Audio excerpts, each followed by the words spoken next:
Good morning to all. Today we are going to discuss about a new concept. So before going to the concept, I want to ask you three questions. Actually, I used to start with the questioning because questioning is the fundamental key of science. Okay, so let us see the first question. What is energy? How energy can be derived? Which system play a vital role in the energy production? So let us recap the first question. What is energy?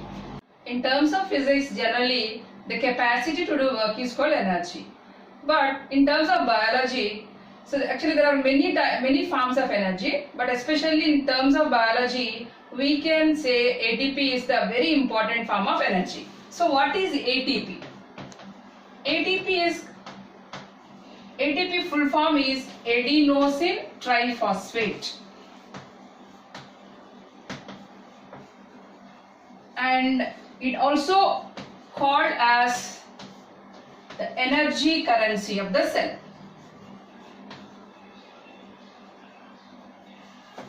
Energy currency of the cell.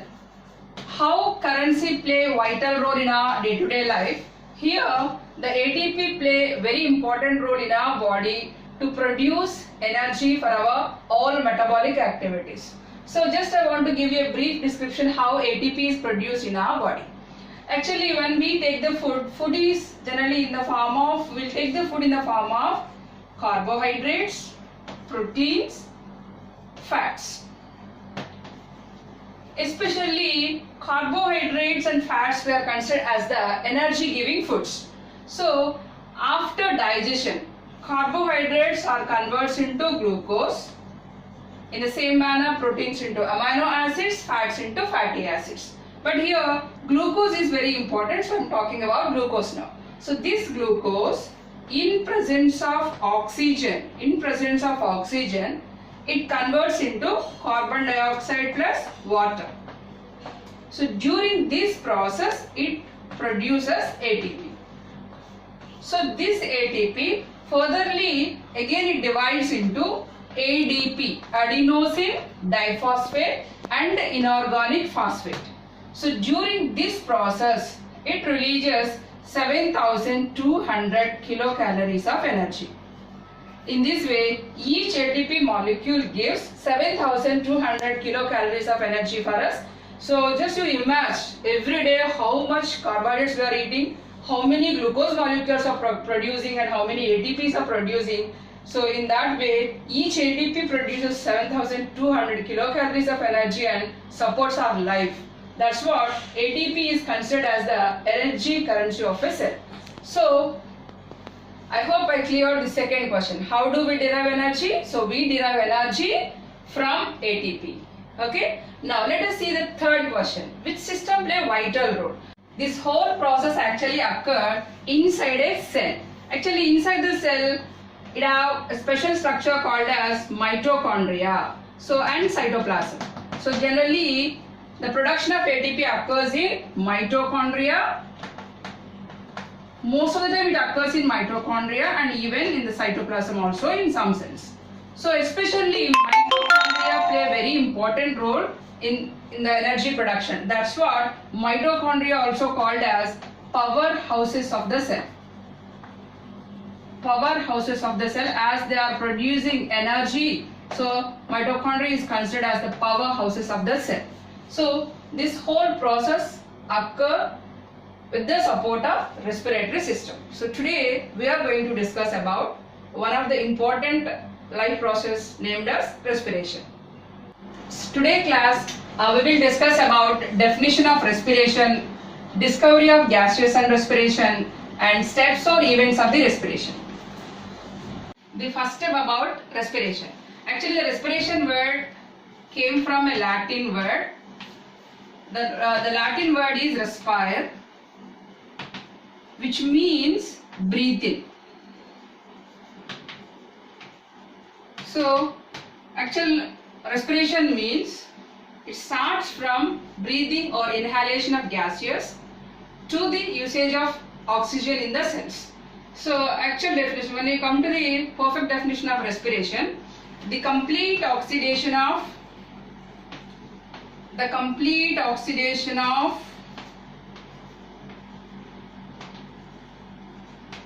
carbohydrates into water and carbon dioxide is called respiration.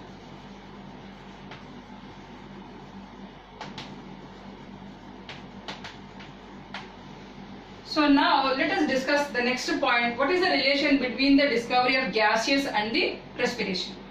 So when we talk about the second point, discovery of gaseous and the respiration, now actually we know that when we inhale we take in oxygen, and when we exhale we generally release the carbon dioxide during respiration. Simply we can say like this, but it is the great hard work done by many scientists. So in this topic we are going to discuss about three important scientists who gave a good idea about the respiration. Among them, the first scientist is Joseph Priestley. So what Priestley done? Priestley actually discovered oxygen. He discovered oxygen in the year 1774. So, and he done an experiment also. So very popular Priestley experiment. Priestley observed that the candle burning in a closed bell jar soon gets extinguished. Similarly, a mouse also suffocates in a closed space of bell jar. So he concluded that a burning candle or an animal, somehow they damage the air. So when he placed a mint plant in the same bell jar, he found that mouse stayed alive and candle, when it lightened from outside, continued burning in the presence of mint plant. So Priestley finally hypothesized that plants restore the air what breathing animals and burning candles remove. In 19th century, Priestley and Lavoisier done really a great work, and they revealed many properties about these gases. Especially when you talk about Lavoisier, he named oxygen in the year of 1775, and he done many experiments. He done many experiments to know the properties of the oxygen. Especially, he done many experiments on burning versus respiration. So, burning of any substance generally we can say as a combustion. So, he done many experiments on combustion and the respiration. So, especially for combustion, he burnt powdered charcoal and phosphorus in a bell jar, and then he found that during the burning time it produces a gas CO2, which is called CO2, but Lavoisier used the term fixed air. So he called CO2 as a fixed air, or he also used another term for CO2, that is chalky acid gas. So in those days they didn't define it as a carbon dioxide. Instead of carbon dioxide, Lavoisier used the term either fixed air or chalky acid gas instead of carbon dioxide. So, and in the same way, for the respiration, he used vitiated air. Vitiated air nothing but the air which has less percentage of oxygen. So by using vitiated air, he done some respiration experiments, and he revealed that during his respiration experiments, during respiration process, continuously oxygen is adding, at the same time continuously even carbon dioxide also going to remove. And initially for oxygen he used the term respirable air. After that he named it as a oxygen, but initially he used oxygen as a respirable air. So you have to make a note about it. So oxygen is considered as a respirable air as per Lavoisier, and CO2 is considered as a fixed air or chalky acid gas. And he also make a note that when this oxygen enter into the blood, it combining with the blood and it is used to give red color to the blood. But later days it was discovered due to hemoglobin, blood is red in color. In mid 19th century, John Draper written a book named as Human Physiology. In the Human Physiology, he given a clear explanation about the respiration. So let us discuss a few lines from the Human Physiology book. So let us see these lines once. The chief materials which a living being receives are matter that can be burned, water and oxygen gas. And out of the action of these upon one another, all the physical phenomena of its life arise. So what the body expel out is water, oxide of carbon, phosphorus, sulfur and others. So as per these lines, you need to understand that here the chief material nothing but glucose. So this glucose undergoes reaction in presence of water and oxygen. And finally it gives a physical phenomena of life. In the sense, energy is produced in the form of ATP. So that is used to give life to us. And during this process, what the body expels out is water is released, oxide of carbon nothing but carbon dioxide, and some other gases also will be released. So in the mid 19th century only, so he given an excellent explanation about the respiration process. So the last step about the steps or events in the respiration. So the basically there are 5 steps involved in the respiration. And the first step is breathing. First step is breathing. And second step, gaseous exchange at lungs level. Gaseous exchange at lungs level. And the third step is transport of gas by blood.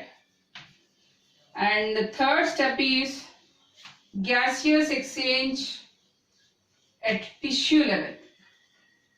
Gaseous exchange at tissue level. And the last step is cellular respiration.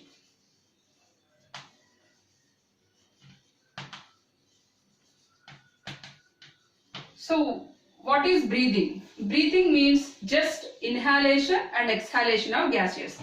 Take in and out of the gases is called as breathing. So many people are using breathing word instead of respiration. Actually respiration is a whole process. In that just breathing is the first step of respiration.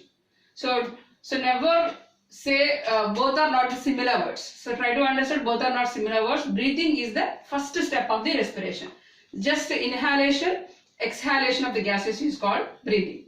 So now after inhalation, so gases will reach us the lungs. So at the lungs, so the whatever oxygen enters in the lungs will be enter into the alveoli, and alveoli is connected with the blood vessels. So from the alveoli, oxygen will enter into the blood capillaries and the carbon dioxide in the blood capillaries will enter into the lungs. So in that way gases exchange will take place at the lungs level.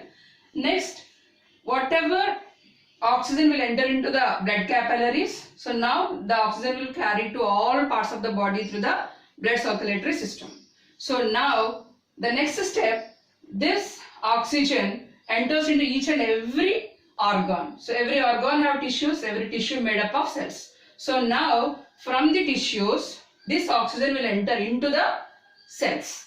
And from the carbon dioxide which is in the cells will enter into the again tissues. And finally, now the oxygen reaches the cell. So the actual energy production takes place inside the cells. So in presence of oxygen, glucose divides into carbon dioxide and water and releases ATP. So this process occurs in mitochondria and cytoplasm of the cell. As this process occurs inside the cell, so this respiration is called cellular respiration. So in this way, during the whole process of respiration, first we'll take the food in the form of carbohydrates and it turns into glucose.